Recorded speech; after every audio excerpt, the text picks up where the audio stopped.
Welcome to the Brain People Podcast, a show where four mental health experts team up to bring you practical tools for overcoming mental health challenges. The Brain People don't replace your doctor or therapist, but we will give you some extra tools to help you on your journey. So join us as we fight mental illness, one episode at a time. Welcome to the Brain People Podcast. I'm your host, Dr. Daniel Binus, and I'm a psychiatrist. And I'm joined today by my co-host, Amanda Anguish, and I'm a licensed marriage and family therapist. All right, so welcome everybody. Today we are going to talk about shame. And we are going to delve into this topic because it is something that we commonly hear about in our mental health practice, and maybe we've even dealt with it in our personal lives. And so it's a very important thing for our mental health. So Amanda, why don't you get us rolling? I think you had a question that you wanted to ask our listeners. We usually start out, our podcast with kind of defining or laying out the land for the topic that we're going to do. But I thought I'd help our listeners kind of feel the experience of this topic. And I wanted to ask everybody, what is something that has happened to you or something that you've experienced that you would have a very hard time with if you knew other people knew about it? Or if you knew that they might think less of you for this thing? So we're kind of talking about deep, dark secrets here that we don't want people to know about. And so, for our listeners, just pause for a moment. Is there something in your life that if people in general, kind of people that you know, found out about, how would that affect you? And what kind of feelings would come up? And what kind of mental state? Now, hopefully we don't start depressing you too much. No, we're about to have a bunch of people call on Monday for an appointment. But I think this is important because we need to understand not just the kind of the logic behind shame, but the heaviness and the emotion that can really portray, right? And I think most of us can relate to this because even if it isn't to the degree of something that's happened to us or something that we've done, there's always, for most people, there's a place inside of them where they realize maybe my thoughts aren't very good. And I wouldn't want people to know that I think these things towards other people, or I have these feelings that I've never shared with anybody. But if they knew, what would they think of me if they knew those things? Wow. Yeah. Because I think that's definitely true, that we all have thoughts that come up that we're not necessarily proud of. I don't know, maybe Amanda, that's not true for you, but I'm laughing nervously because it is true. We talk a lot about thoughts too, and the understanding is that not all of our thoughts are legitimate thoughts, or they're not validated by things actually going on. They're not necessarily valuable, but we still have them, and hopefully we let those thoughts go by and we acknowledge hey, that's not the one I want to dwell on. But still, sometimes we have those thoughts and nobody else knows that we're dealing with that. And I'm grateful for that. and I think that's a key to shame, is that understanding a lot of the fear of mental health issues has to do with that feeling of I'm the only one. It's just me that has this problem. And that's the thing with shame, is that everybody experiences shame in some way, shape, or form. Well, why don't we talk a little bit about defining shame? So how would you define shame to start? It's something, I think it's going to be helpful because we already did a podcast on guilt, and that's usually where we kind of compare the two. Is guilt is the awareness that you've done something wrong. Shame is more along the lines, and it's a broad topic, but it's more what separates shame from guilt is that I feel like there's something wrong with me versus just something that I've done. And then shame can go even further into that awareness of the judgmentalness of others in perceiving those things about me, or being abandoned or feeling abandoned too. So that's the difference between guilt and shame. So I am bad and other people know that I'm bad versus I've done something bad. Yeah. And just one thing bad, like I have guilt over this thing versus pervasively I'm bad in terms of shame. Yeah, and you can start to see if you identify yourself as being bad, some of the outcomes there could be really unhealthy, both from a mood perspective, but also potentially even a behavioral perspective, I imagine. And this is the hardest part about shame is even though we all feel it, nobody likes to feel it. Like it's this underground sort of like I don't want this to come to the surface, and so we constantly it's like a lifetime of pushing these things down, whatever they might be, and not talking about them, which actually makes shame worse. Yeah. So if we are experiencing a great deal of shame in our life, how does this kind of affect us as far as our everyday existence? With shame, if we don't take care of it, which we'll talk about later, if we don't take care of it, what comes out of shame is just a lot of destructive behaviors. So, one of the behaviors that comes out of it is a lot of judgmentalism. Or this is kind of shame can be even at the basis of a lot of people, we've talked about this topic too, narcissism, that the the deep part of narcissism is a sense of shame. So what do we see come out of that? A lot of judgmental, you're horrible, you're bad. If we're confronted with an issue, maybe somebody genuinely wants to work something out with us, what do? We don't talk about the parts of us that we're not comfortable with. We tend to go on the attack. And so we'll say, "Oh, well you're bringing that up with me. Well, what about what you do?" And so it causes us to break down our relationships through the act of being very judgmental and redirecting. Some people call it gaslighting. Well, it's interesting because what I've noticed both in my own life and then working with patients too is that a lot of times, if we are self-critical and self-shaming, we tend to actually be judged. So what I've noticed is the most judgmental and critical people are also the most critical and judgmental of themselves. And I think that's where a lot of that actually stems from. Yeah, and with shame, how that works is we call it projecting. If there's a part of me that I don't like, it's very hard for me to acknowledge that or admit that. And so what do? I take that part of me that I don't like and I put it onto you. So then I don't have to deal with it anymore because it's painful, it's hard, and it's much easier for me to just project it over there onto you so that you have to deal with your stuff and then it distracts you from looking at the parts of me that I'm not comfortable with. Yeah. So it kind of use projections to, in a way, self-protect, but we never really deal with the underlying issues that are driving that shame, and it's just like this kind of mask or protective layer, like that we go on the attack, but really deep down inside, we're feeling terrible. Yeah, and that's why it works the way that it does. But then what does it actually do? It makes the shame even worse because I've just reinforced how bad that part of me is by putting it over there onto you and calling you that thing or whatever I might be doing or criticizing you versus acknowledging, wait, what's actually going on here? I'm feeling pretty low about myself, or I'm feeling shame, even calling it what it is. And then I can work on it versus, oh, I'm just going to throw it over there, which keeps it covered. So, one question I have just thinking about this is how do we often get started developing, some of this shame in the first place? A lot of it is through irrational beliefs.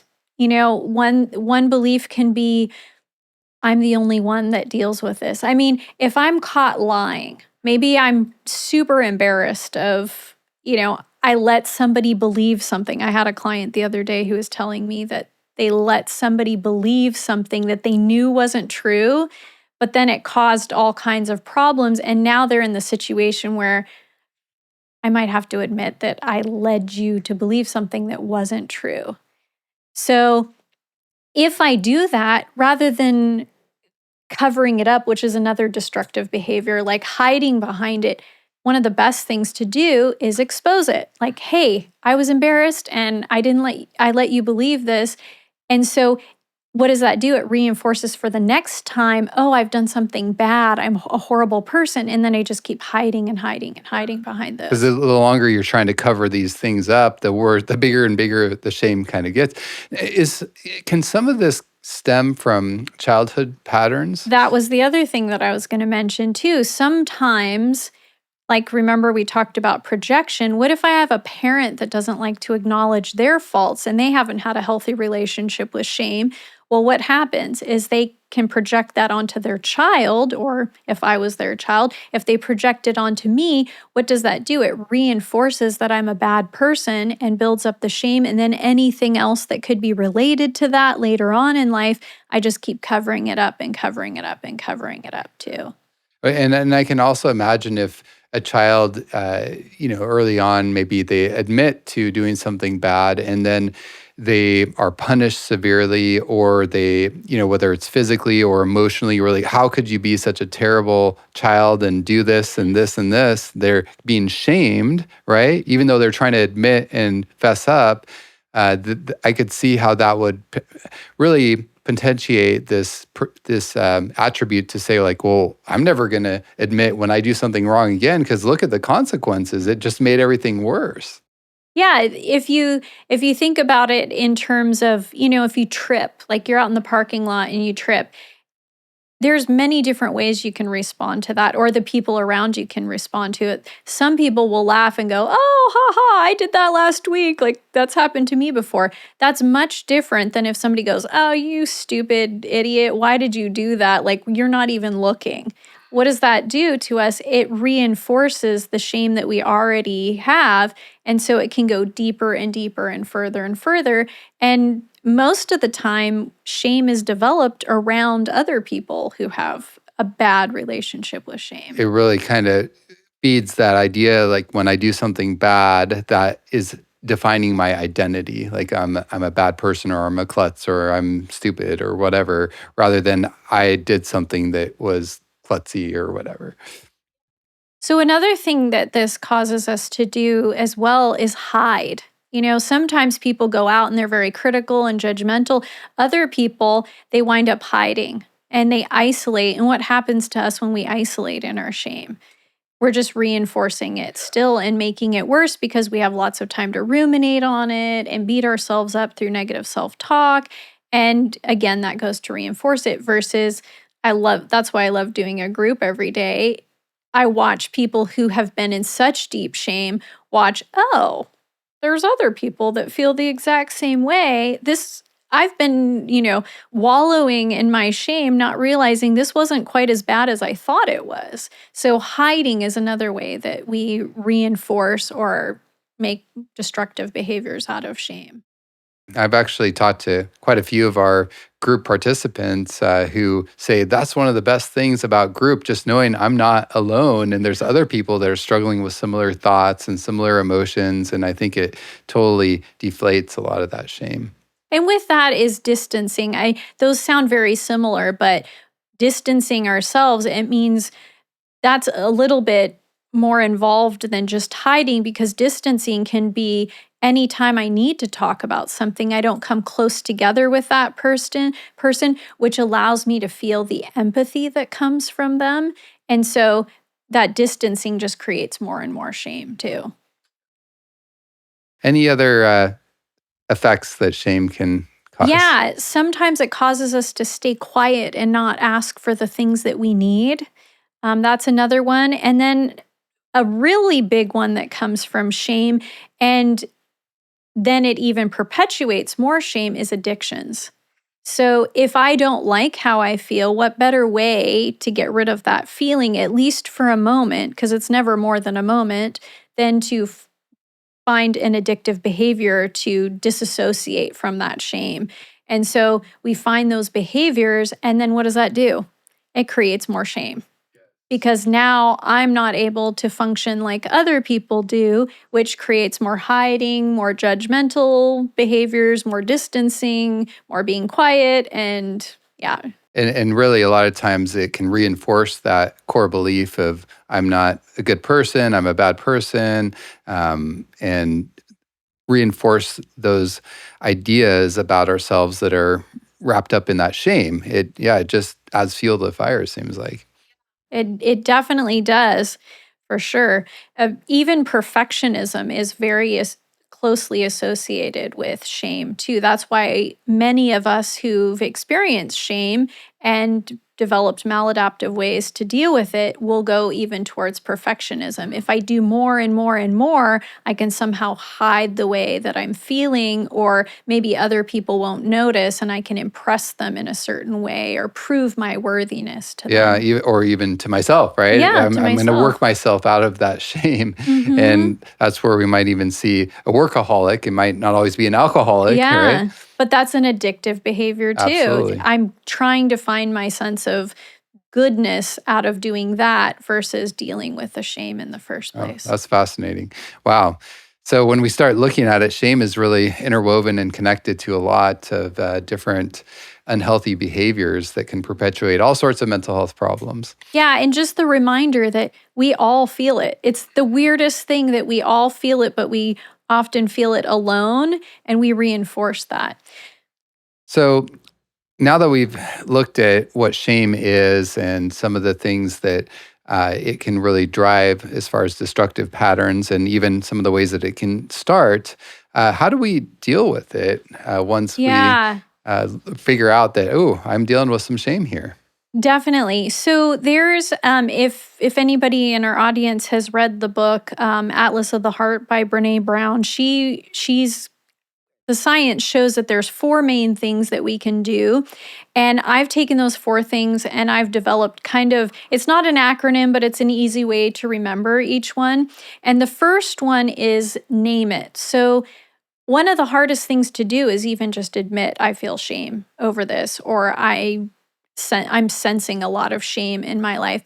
And it's not just naming the shame, but also recognizing what are the triggers to my shame. So, is it when somebody talks to me a certain way? Is it when I fail at something, or I fall short of an expectation that I have for myself? Is it when I keep going back to these addictive behaviors?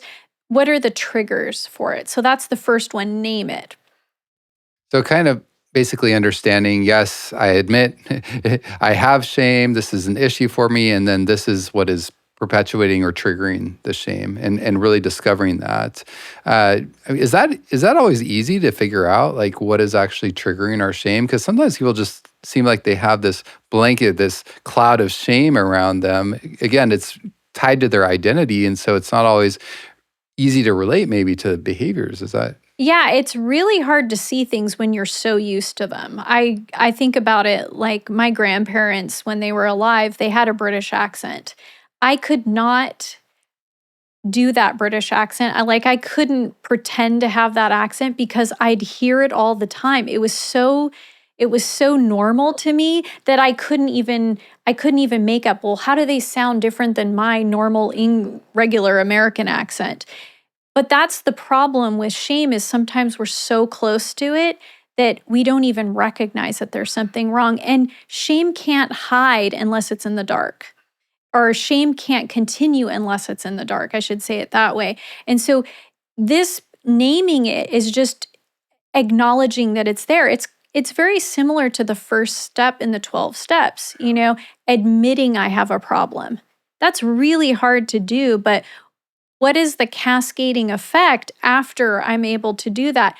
Other things can start to happen. And I may not recognize my triggers right away, but even just acknowledging this is shame, I think. And so maybe is it helpful to sometimes talk to somebody else, like a therapist or someone that you trust, about starting to identify those triggers if you can't quite figure them out? I think that's why therapy is so a lot easier because you're like, I can cut off this relationship at any time and I Yes, don't have to see this person maybe. I have to see my family all the that's time or true. my friends. So I think that's why therapy is popular in some cases because who can I take this to that's not going to like judge me? I'm assuming they've dealt with things like this before. But even still, some people say, well, I don't know if I should share this with you. Yeah. I might be Yeah. the only one who's thought this way or done these things. And then, but just bringing that out, yeah, you can have somebody help you with it. So that's the name it aspect. What's the next one? The next one I call tame. And if you haven't noticed, they all rhyme with shame. So first one's name it. The second one is tame it. So when we develop these beliefs about our shame, we have to tame those beliefs. They get all out of sorts. They affect our lives in all sorts of ways. Taming it just means, am I willing to challenge some of the things that I've believed? So am I maybe as bad as I thought I was? Or did I have all of the ability to deal with a situation? Sometimes shame comes in the form of having been abused. And part of the shame comes from saying things like, well, I could have done something about it. But what if I was 5 years old? How much could I have done about it? Yeah. So taming those personalization beliefs, taming those, I'm the horrible person in this, and starting to recognize, wait, I'm not the perpetrator though. There was somebody else involved in this. This wasn't all about me or the context. I was 5 years old. What can a 5-year-old do when they're that intimidated by somebody else? So just learning to tame the thoughts that you have so you don't let them get out of control and then you succumb to the shame even more. And I really like that because it helps to really evaluate it, taking a step back objectively rather than just going with the emotion of the moment. And a big part of that I'm thinking about is, well, let's say I did do something that was really wrong. But even with that, saying like, okay, I identify that that was wrong. And yes, I need to make amends or what have you, but that doesn't mean that I am all bad, right? Perhaps even there's a part of me that's not so good and I want to work on that, but that doesn't mean that my whole identity as a person is a bad person. Or even the fact that I'm acknowledging that there's something wrong with what I did, maybe that's the first step in overcoming this issue too. Or maybe I've lived in shame so long that I have been under the spell or belief that I have to keep compensating for it in this way. But what if I faced the person that I've hurt and apologize? I don't have to continue this destructive habit of trying to compensate all the time for it. Maybe I can just address the issue head on, admit it, and then we can work through it. Wow, this is powerful because I'm just thinking it's so natural for us when we've done something wrong or when we feel bad to just like, I can't be vulnerable. I have to hide. And so what you're saying, with this name it and tame it is essentially a big part of overcoming shame is to say, you know what, I'm willing in healthy places and safe spaces to be vulnerable and to start actually working through this, to admitting that this is an issue, maybe admitting some of the things I've done that were bad, or, maybe it's not always something that I've done that was even bad, like you said. But really starting to be vulnerable and open, working through this brings freedom. Yeah, and the taming part, you can go back to another one of our podcasts on how to change your thoughts or how to change your thinking. That can really help you with taming some of those things because we want all of our beliefs to not only be true, but to be helpful. And if I'm just repeating a belief to myself, but it's long done with and I can't fix it or I can't do anything other than I've already done, then why keep bringing it up to myself? Sometimes it's okay to say, you know what? I took care of it. I'm going to let it stay in the past. Absolutely. So there's 4 of them, right? Yes. So we talked about naming it, taming it. What's number 3? Number 3 is saming it. I know that sounds funny, but same, S-A-M-E, same it. I call it this because one of the biggest and most blessing related things that we can do with shame is connection and empathy. So often we live with the shame just by ourselves, but we start to realize that maybe I'm not alone in this. Other people have experienced this. Groups are a great way to recognize the empathy that people can have for you. Having a therapist who's has unconditional regard for you, positive regard for you, is a great way to same it. And just understanding, even if I don't have the same issue that brought this shame, that other people understand shame too. One of my favorite exercises to do with my clients is in our group is to ask them to share an embarrassing moment. And everybody is terrified to be the first person to share their embarrassing moment. I'm guessing they probably try to find less embarrassing things to share versus the most embarrassing things. But at the end of everybody sharing, when it finally gets going and they all share, it's amazing to see how they all feel totally different about what they shared when they've seen everybody else share too. And in fact, even sometimes people are laughing because they realize, oh, that happened to me too. You just reminded me of an embarrassing thing. And they start sharing more than they ever needed to. And I'm like, you only have to share one, but they start going, oh yeah, that one reminded me of this embarrassing moment that I had too. So in sharing those things, Brene Brown talks about, shame can't live in a petri dish. Once you pull it out and expose it, it dies. And so when we share our story, when we share things that have happened to us, then that's what brings about the change to that shame. And suddenly it starts to dissipate. Yeah, that's powerful. And I've noticed that too. It's like when we all recognize that we are kind of mess-making machines as human beings and we make mistakes and all of this and we stop trying to be so perfect, it can make a huge difference in being able to accept those parts of us or those things that we've done that maybe we don't like so much. And most of us don't realize, too, one of the most attractive qualities in another human being is vulnerability. And you think about that, too, when somebody's willing to share a part of themselves. I remember when I first became a therapist, I was terrified of sharing some of the things that had happened to me until I realized I have a client just about every single day who's gone through something that I have gone through. And what if I was able to share what happened to me? Would that help them be able to work through their stuff? Now, I don't go and just share all my stories all day long, but I've realized that when I share my story, even if they haven't, most people in some way, shape, or form can relate to it. That's amazing. All right. So the final. Claim it. Claim it. So name it, tame it, same it, and claim it.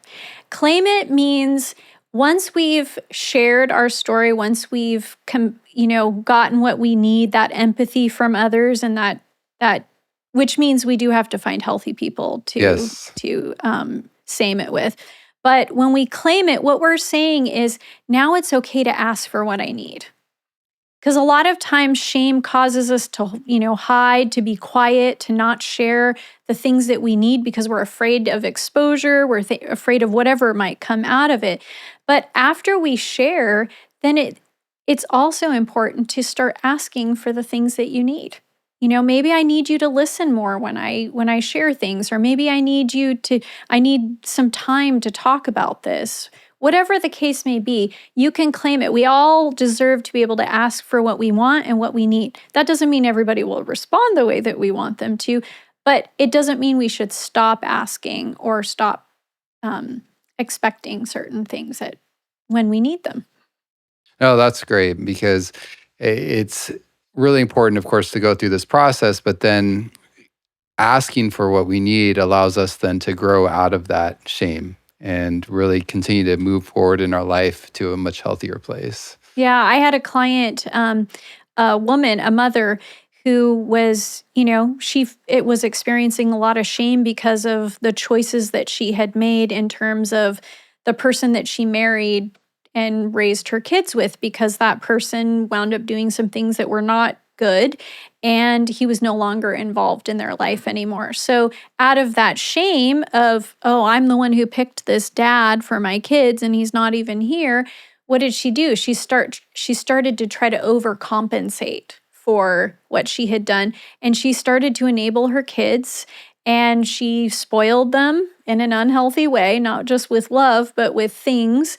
And they started asking for more and more, and she felt completely consumed by this pattern in her life because she always went back to, well, it's my fault that I got this dad for them. And as we talked, I encouraged her to share her shame with her kids. And then to let them know after she apologized for not having the best dad for them and not having another person to help raise them and be there for them as a model, that then she asked her kids, hey, this is what I need from you, though. Like, we need to work together to make the best out of a difficult situation. And it never dawned to her that she could ask for that, that she could apologize first, and then she could ask for the things that she needed. And surprising or not surprising, the kids were actually open to that when she made herself vulnerable and apologized for what she had done. And she didn't even mean to have done that. But she realized, I did have a part in this issue that we're having. And it's just amazing how in that story you can see how moving past the shame actually got her unstuck and allowed her to, like you said, ask for what she needed, set some healthy boundaries, and then everyone did better after that. Yeah, it's amazing what happens when you put shame out there in front, and then it can't survive anymore. Any other thoughts that you'd like to add before we wrap up? Yeah, I want to encourage our listeners to do a study. I like to do this myself when a topic comes up that I feel like I don't really understand or I want to know more because it really relates to my life. And I want to encourage our listeners to look through the Bible. I mean, it's really easy nowadays to go on an app or something and type in a word. And I want our listeners to type in the word shame and see what the Bible says about that. There's a lot of Greek and Hebrew definitions for it. I won't go into all of those, but they have very similar meanings to what we experience today. And I want them to see what God does with that shame. And I'll give you a little, trailer for what you're going to find in the Bible. But there's a lot of promises about how God will take the shame away from us. And some cases where even our enemies will be caused to feel shame when they've put shame onto us if it was unjust. And I think one of the most important verses and alluding to this verse throughout the Bible too, is just the fact that Christ was willing to take on our shame. In Hebrews 12:2, it talks about for the joy he took on our shame. And you think, I hate my shame. Why would anybody else want to take this on? But he could see into the future what would happen, that we would be in heaven with him one day. And his scars and that the things that he holds on to is a reflection of how much he loves us because he's willing to take on that shame. That's amazing.